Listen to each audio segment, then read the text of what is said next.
Latest updates के लिए हमारे चैनल हलचल इंडिया को लाइक, शेयर एंड सब्सक्राइब कीजिए एंड यस, बेल आइकन को प्रेस करना मत भूलिए।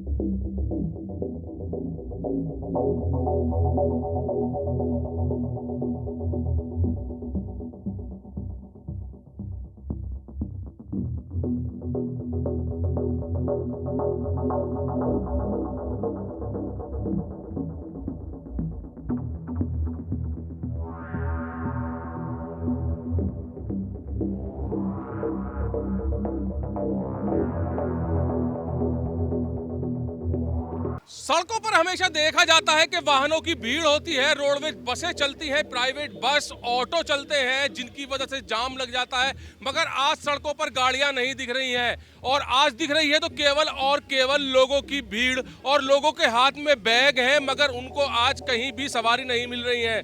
महेंद्र, दिखाइए कि किस तरह से लोग यहाँ पर सुबह से ही परेशान हैं, बैग लेके खड़े हैं अपने गंतव्य तक जाने के लिए।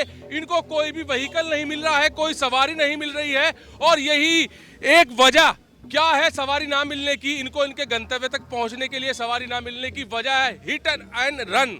हिट एंड रन जो एक कानून आया है उसके तहत सभी जो चालकों ने, ड्राइवर्स ने हड़ताल कर रखी है और इस कानून के खिलाफ बिल्कुल खड़े हो गए हैं कि जब तक ये कानून नहीं हटेगा तब तक ऐसे ही चालक अपनी ड्यूटी पर नहीं पहुंचेंगे। और हिट एंड रन केस में जो सजा का प्रावधान आया है उसको लेकर काफी ड्राइवर्स में रोष है। 10 साल की सजा और 7 लाख का जुर्माना। जी हाँ, ये 10 साल की सजा और 7 लाख के जुर्माने में ये लोग काफी नाराज है और देख सकते हैं रोडवेज बस स्टैंड पर रोडवेज बिल्कुल गुमसुम होकर खड़ी है। कोई हिलेगी नहीं रोडवेज यहाँ से, क्योंकि यहाँ पर जो चालक हैं उनमें काफी गुस्सा है। जानेंगे इनसे, सर किस वजह से आप इस कानून का विरोध कर रहे हैं? विरोध इस वजह से कर रहे हैं, जो कानून है जो 7 साल की सजा और 10 लाख रुपए का जुर्माना है, संचालन तो हम करना चाहते हैं, बशर्ते जो ट्रक वालों ने, रास्तों में प्राइवेट वालों ने जो चक्का जाम कर रखा है, मारपीट कर रहे हैं, तोड़फोड़ कर रहे हैं, इसी वजह से हमारे जो संचालन। मारपीट क्यों कर रहे हैं, तोड़फोड़ क्यों कर रहे हैं? 10 साल की सजा या 7 लाख का जो जुर्माना है उससे क्या फर्क पड़ने वाला है? उससे फर्क ये पड़ने वाला है, अगर एक्सीडेंट हो जाता है कोई भी, बशर्ते मानो चाहे सामने से दूसरा आदमी आके मार दे, उस पर चालक ही दोषी ठहराया जा रहा है इस कानून में। चाहे गलती सामने वाले की हो, गलती आपकी भी ठहराई जाएगी। बड़े वाहन की गलती ठहराई जाती है हमेशा, छोटे वाहन की गलती तो होती नहीं है। गलती जो होती है बड़े वाहन की होती है। हम तो बशर्ते हमारे रोडवेज का पूरा स्टाफ संचालन करना चाहता है, पर जो प्राइवेट वालों ने इतना हंगामा कर रखा है उसी वजह से सब रुके हुए हैं। अच्छा, एक बड़ा विषय है यहाँ पर, क्योंकि कानून भी ये लागू होने को है और आप लोगों का गुस्सा, रोष भी है। देखिए, जैसे कह रहे हैं आपकी बड़े वाहनों की हमेशा गलती रहती है, तो अब क्या लग रहा है जो ड्राइवर की नौकरी करने वाले लोग हैं वो ड्राइविंग करना आप छोड़ देंगे? छोड़ देंगे जी, बिल्कुल छोड़ देंगे, बिल्कुल छोड़ देंगे जी। कोई नहीं कर पाएगा। अगर ये कानून लागू हो गया तो कोई भी ड्राइवर नौकरी नहीं कर पाएगा, चाहे वो रोडवेज में है, चाहे वो प्राइवेट में है, चाहे वो ट्रक चला रहा है, चाहे वो बस चला रहा है, चाहे सरकारी है, चाहे कोई भी है। अगर ये कानून लागू होगा तो नौकरी नहीं कर पाएंगे हम। तो किस तरह से चलेगा ये देश? क्योंकि रोडवेज के लिए भी ड्राइवर चाहिए, प्राइवेट बसें उनको भी ड्राइवर चाहिए, ऑटो उनको भी ड्राइवर चाहिए, तो किस तरह से चल पाएगा? इससे तो महंगाई इतनी हो जाएगी कि आम लोग त्रस्त हो जाएगा। ये जो नजरिया है, देखो इसमें तो हम बहुत मिडिल क्लास के आदमी हैं, हम ड्राइवर हैं, तो इस बात का तो हम सोल्यूशन बता नहीं सकते क्या ये चलेगा, पर बशर्ते जो हम अपनी परेशानी बता रहे हैं, अगर ये कानून लागू होता है तो हम पे बच्चे नहीं पाले जाएंगे, हम ड्राइवरी नहीं कर सकते, ड्राइवरी हम नहीं कर सकते। हम तो इससे तो मजदूरी कर लेंगे 500 रुपए की, वो ठीक है। हम नौकरी की बजाय हम 500 रुपए की मजदूरी कर लेंगे, हम पे ड्राइवरी नहीं होगी। क्योंकि हम अगर कोई एक्सीडेंट हो जाता है, एक्सीडेंट तो जब रोड पे चलेगी तो गाड़ी तो लगेगी। ऐसे नहीं है मानो मेरी गलती नहीं है तो आपकी भी गलती हो सकती है, भाई आप आगे मार रहे हैं तो उसमें दोषी तो मैं ठहराया जा रहा हूँ, क्योंकि मैं बस चला रहा हूँ या ट्रक चला रहा हूँ। तो जब तक ये कानून वापस नहीं होता तब तक ऐसे ही चक्का जाम रहेगा।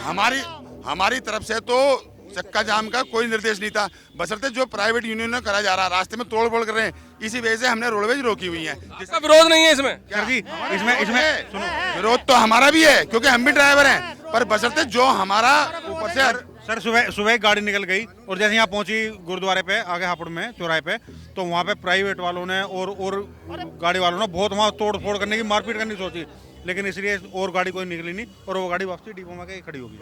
माहौल खराब होने को है। जगवीर, पीछे की साइड दिखाइए, पैसेंजर्स बिल्कुल परेशान है और सवारी, इन लोगों को सवारी नहीं मिल रही है। पैसेंजर्स भी जानेंगे। मैम, कितनी देर से खड़े हैं, आपको गाड़ी मिली नहीं है? बहुत देर हो गया, हमें तो खड़े हुए, गौरा जाना है हमें तो। लगभग आपको काफी टाइम हो गया है, अब सवारी नहीं मिलेगी, किस तरह से जा पाएंगे आप? भैया घर वापस जाना पड़ेगा, ऑटो भी नहीं है, कुछ भी नहीं है यहाँ जाने के लिए। कितनी परेशानी हो, कैसे जा पाएंगे आप अपने गंतव्य तक? घर चले जाएंगे उल्टा और क्या करेंगे। नहीं जा पाएंगे। तो यहाँ पर देख रहे हैं कि लोग बोल रहे हैं कि घर वापस जाएंगे। यहाँ पर जब इनको गंतव्य तक पहुँचने के लिए सवारी नहीं मिलेगी तो इनको परेशान होकर घर जाना पड़ेगा। बाबूजी कितनी देर से यहाँ पर सब लोग खड़े हैं? काफी टाइम हो गया है। बस नहीं मिल रही है? नहीं मिल रही जी, कुछ भी सवारी नहीं मिल रही। कोई सवारी नहीं मिल रही। तो यहाँ पर लोग परेशान हैं और ड्राइवर्स का बिल्कुल यही कहना है कि ड्राइविंग करना छोड़ देंगे और ड्राइविंग करने की वजह, छोड़ने की वजह जो रहेगी वो ये रहेगी यही कानून, जहां पर कह रहे हैं कि अगर गलती हमारी नहीं होती है और सामने वाला वाहन इनके गाड़ी में टक्कर मार देता है तो गलती स्वयं इनकी ही निकलेगी और इनको 10 साल की सजा और 7 साल का जुर्माना भुगतना पड़ेगा। तो ये बड़ा कानून यहाँ पर माना जा रहा है। सड़कों पर पैसेंजर्स की लाइन लगी हुई है, पैसेंजर्स की भीड़ लगी हुई है और इन पैसेंजर्स की क्या गलती है? ये पैसेंजर्स किराया देकर अपने गंतव्य तक पहुंचते हैं, मगर आज इन लोगों को किराया देने के बावजूद भी यहाँ पर कोई सवारी नहीं मिल रही है। लोग काफी परेशान हैं और इस कानून का जो विरोध किया जा रहा है, इससे अगर इसी तरह ड्राइवर्स नाराज रहे, इस कानून का विरोध करते रहे तो आम लोगों की जेब पर सीधा सीधा खर्चा बढ़ने वाला है, क्योंकि जब गाड़ियां ही नहीं चलेंगी, ट्रांसपोर्ट ही नहीं चलेगा तो खाने पीने की चीज या पेट्रोल डीजल भी लोकल तक नहीं पहुंच पाएगा, जिसकी वजह से महंगाई बढ़ जाएगी। तो इस कानून के विरोध के चलते अब ये भी सीधा असर आम लोगों की जेब पे पड़ने वाला है कि जब वाहन ही नहीं चलेंगे तो लोगों को सुविधा किस तरह से मिलेगी। कैमरामैन महेंद्र के साथ सुशील शर्मा, हलचल इंडिया।